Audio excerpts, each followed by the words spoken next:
نیند آ رہی تھی تو کر لی. میں نے کہا دو پیر کھولوں گا تو بعد اتحاد ہوئے گا اس میں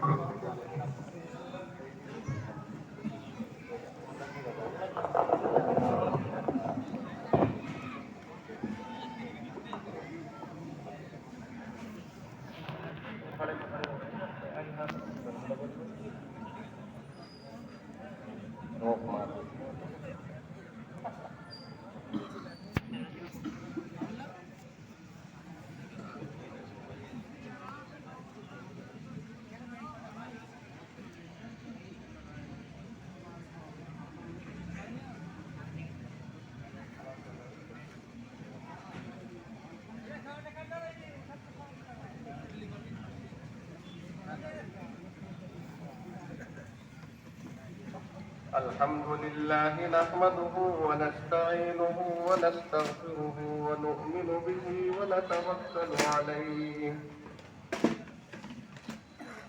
ونعوذ بالله من شرور أنفسنا ومن سيئات أعمالنا من يهده الله فلا مضل له ومن يضلله فلا هادي له ونشهد أن لا إله إلا الله وحده لا شريك له ونشهد أن سيدنا ومولانا محمدا عبده ورسوله وصلى الله تعالى على خير خلقه محمد وآله وأصحابه وسلم تسليما كثيرا كثيرا. أما بعد أعوذ بالله من الشيطان الرجيم. بسم الله الرحمن الرحيم.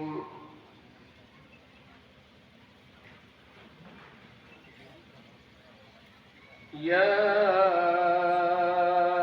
أيها الذين آمنوا أطيعوا الله وأطيعوا الرسول وأولي الأمر منكم فإن تنازعتم في شيء فردوه إلى الله والرسول إن كنتم تؤمنون بالله واليوم الآخر ذلك خير وأحسن تأويلا. صدق الله مولانا العظيم.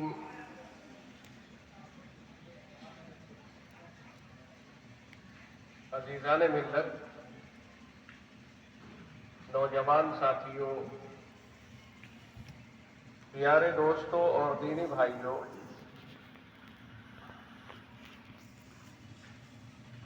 توڑی ایک ایسا گاؤں ہے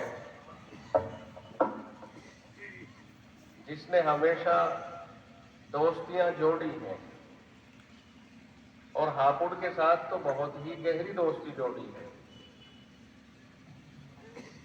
اگر یہ جوڑ اتنا گہرا نہ ہوتا تو سچی بات یہ ہے کہ آج آنے کی پوزیشن بالکل نہیں ہے. اب یہاں توڑی جو ہے تسمیت الشیخ اسم زدہی کی قبیل سے ہے.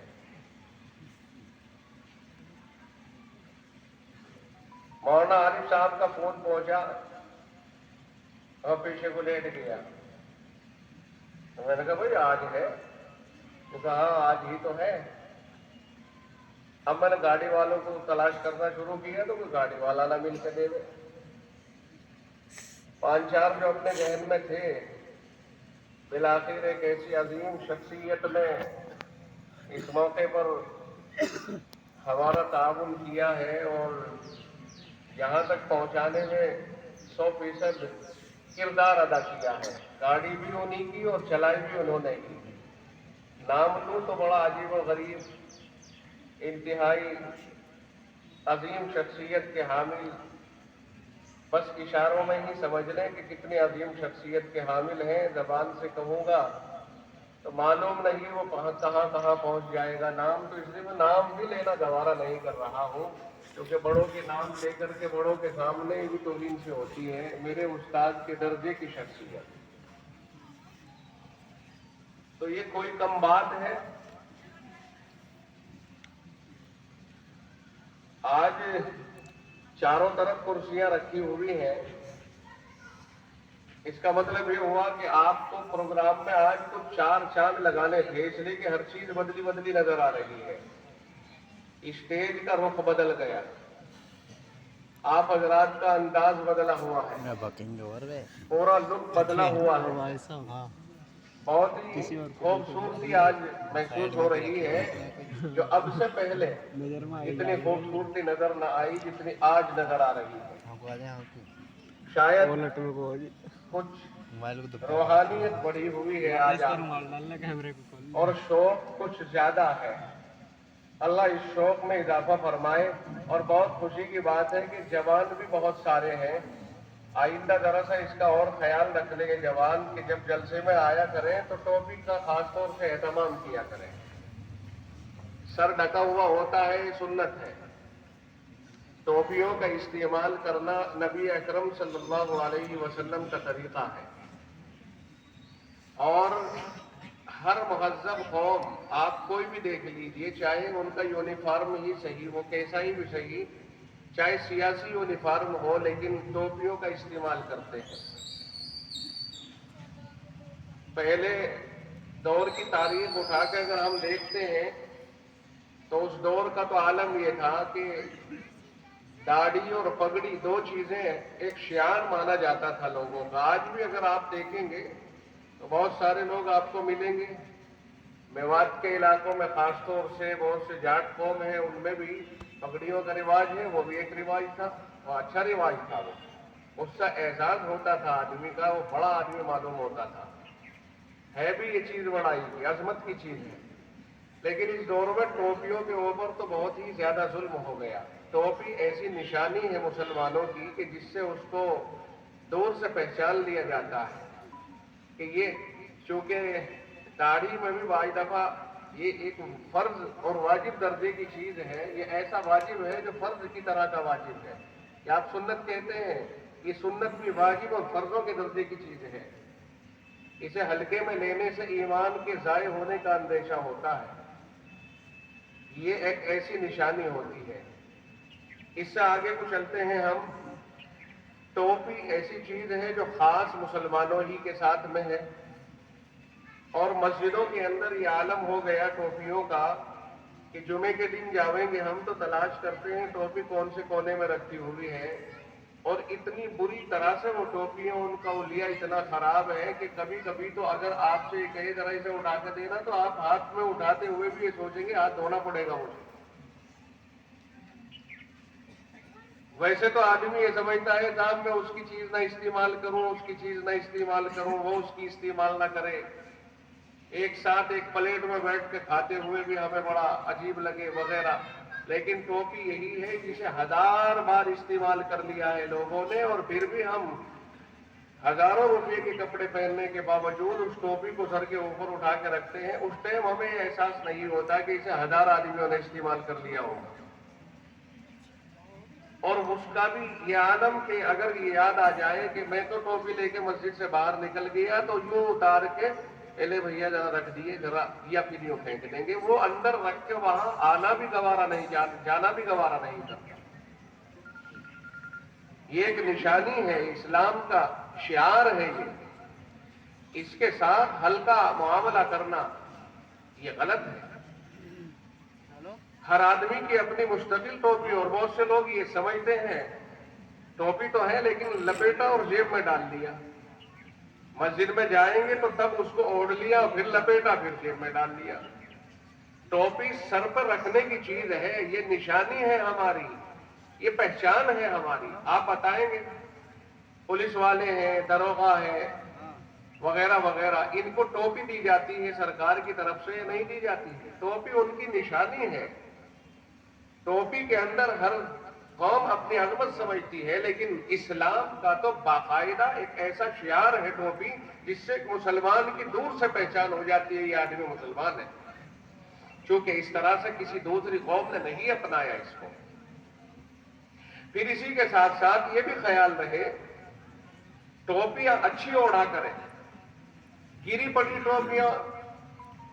ٹوپیاں اچھی ہونی چاہیے۔ یہ کوئی کارٹون نہیں ہے کہ سر پر رکھ لیا اٹھا کر کے، یہ ایک اچھی چیز ہے جس سے انسان کی حیبت اور ہیبت دونوں چیزیں نظر آتی ہیں۔ آج کل ٹوپی بیچنے والے طرح طرح کی ٹوپیاں لے کے آ رہے ہیں، پتہ نہیں کون کون سی قسم کی وہ ٹوپیاں لے کر کے آ گئے اور انہی کو بیچ رہے ہیں۔ ہم سستا یا وہ سمجھ کر کے خرید کے اپنی حیثیت ہی کھو بیٹھے ہیں ان ٹوپیوں سے۔ ٹوپی ڈھنگ کی ہونی چاہیے، اچھی ہونی چاہیے، اچھا کپڑا ہو، قیمتی ٹوپی ہونی چاہیے۔ ٹوپی تو سر پہ ہوتی ہے، جوتا پیر میں ہے بہت قیمتی ہے، سر پہ نہیں ہے۔ موزہ قیمتی ہے بہت، پیر میں ہے، لیکن ٹوپی سر کے اوپر ہے، بے قیمت ہے۔ کہاں کا انصاف ہے؟ یہ کون سی عقل مندی ہے؟ پیروں کو جو چیز دے رہے ہیں وہ تو بڑی قیمتی ہے۔ کہا صاحب میں کوالٹی والا جوتا لایا ہوں، صاحب مارکیٹ سے میں ہائی ریٹ کا جوتا لے کے آیا ہوں اور صاحب مارکا لگا ہوا اس کے اوپر، کہنے لگا اس کا تو مارکا بکتا ہے، اس کا تو مارکا بک رہا ہے، مونوگرام بک رہا ہے اس کا تو۔ اور ٹوپی کا جو سر کے اوپر رکھی جانے والی، جس کے نیچے انسان کا دماغ دبا ہوا ہے، جو دماغ کی رکھوالی ہے ایک طرح سے، جہاں سے پوری دنیا کنٹرول ہوتی ہے۔ کسی کے اگر پیر نہیں ہیں بیٹھا بیٹھا کام کر رہا ہے، ہاتھ نہیں ہیں تب بھی کام کر رہا ہے وہ، لیکن دماغ نہیں ہے تو دنیا میں کوئی ایسا نہیں ہے کہ جو بے دماغ ہو اور وہ کامیاب ہو۔ بغیر پیروں کا کامیاب ہے، بغیر ہاتھوں کا کامیاب ہے، بغیر آنکھوں کا کامیاب ہے، بغیر زبان کا گونگا کامیاب ہے۔ میں نے ایئرپورٹ پر دیکھا کلی گورکھپور، وہاں ایک گونگا ہے لیکن ملازم ہے وہ ایئرپورٹ میں، گائیڈ کر رہا ہے اپنے اشاروں سے، اور اشارے اس انداز میں اس کے کہ کوئی آدمی ایسا نہیں جو اس کے اشاروں سے، اس کے گائیڈ کرنے سے گائیڈ نہ ہو رہا ہو، سمجھ میں آ رہا ہے اس کا اشارہ۔ لیکن اگر دماغ ذرا بھی اونچ نیچ ہو جائے دماغ کے اندر، کوئی بتائے گا کہ شاندار باڈی والا، خوبصورت جوان، دیکھنے دکھانے کے قابل، اچھی باڈی، طاقتور بھی ہے، لیکن دماغ میں ذرا سی کمی آ گئی، اب وہ کسی کام کا نہیں ہے، پورے گھرانے کے اوپر بوجھ ہے۔ دماغ ایک ایسی چیز ہے جو چیز دماغ کے اوپر رکھی جانے والی ہے، سر کے اوپر رکھی جانے والی ہے، اس کا کوئی معیار ہی نہیں رہا، اس کا کوئی وقار ہی نہیں رہا۔ اور جو عبادت سب سے بلند و بالا ہے نماز، جس میں بندہ سر جھکا کر کے اللہ کی عبدیت کا اظہار و اقرار کرتا ہے، اور جس عبادت سے بڑھ کر کے اللہ کو کوئی عبادت پسند نہیں، اور جس عبادت میں اللہ زمین پر پیشانی رکھ کر بھی معراج کرتا ہے، الصلاۃ معراج المؤمنین، یہاں سے انسان کا عروج ہوتا ہے نماز سے۔ اس کو ادا کرتے وقت میں جس ٹوپی کی ضرورت پیش آتی ہے وہی ٹوپی، اسی کا یہ عالم ہے کہ مسجدوں میں اسے ڈھونڈ رہا جاتا ہے، دستیاں مانگی جاتی ہیں، انہیں باندھا جاتا ہے، گرہ لگائی جاتی ہے ان میں۔ ہم اگر آپ سے پوچھیں کہ آپ دلہے بن کے جس دن جاؤ گے، کیا آپ اس دن مسجد کی ٹوپی پہن کر کے اپنے آپ کا نکاح کرانے جا سکتے ہو؟ کوئی دلہا، چھوڑیے دلہے سے نیچے آئیے، دلہے کا بھائی اپنے بھائی کا نکاح کرنے کے لیے جائے، چھوڑو اسے بھی، دلہے کا پڑوسی اس کی نکاح میں شرکت کے لیے جائے، کیا وہ پڑوسی بھی اس دن اس مسجد کی ٹوپی کو اوڑھ کر کے جا سکتا ہے؟ چھوڑو اسے بھی، اگر کسی فنکشن میں آپ کی دعوت ہو، آپ دعوت کھانے کے لیے جا رہے ہو، آپ کسی منڈپ میں دعوت کھانے کے لیے جا رہے ہو، یا کسی معزز سے مہمان بن کر کے جا رہے ہو، کیا آپ اس مسجد میں سے اٹھا کر کے ٹوپی کو اوڑھ کر کے دعوت کھانے جا سکتے ہو؟ ہے آپ میں سے کسی میں اتنا دل گردہ کہ وہ اس ٹوپی کو اوڑھ کر کے اور نیچے اچھے والے کپڑے پہن کر کے وہ جا سکتا ہے دعوت میں؟ شرماتے ہیں، شرماتے ہو نا، کہاں جاتے ہوئے؟ وہاں جہاں کے شرائط نہیں ہیں، وہاں جاتے ہوئے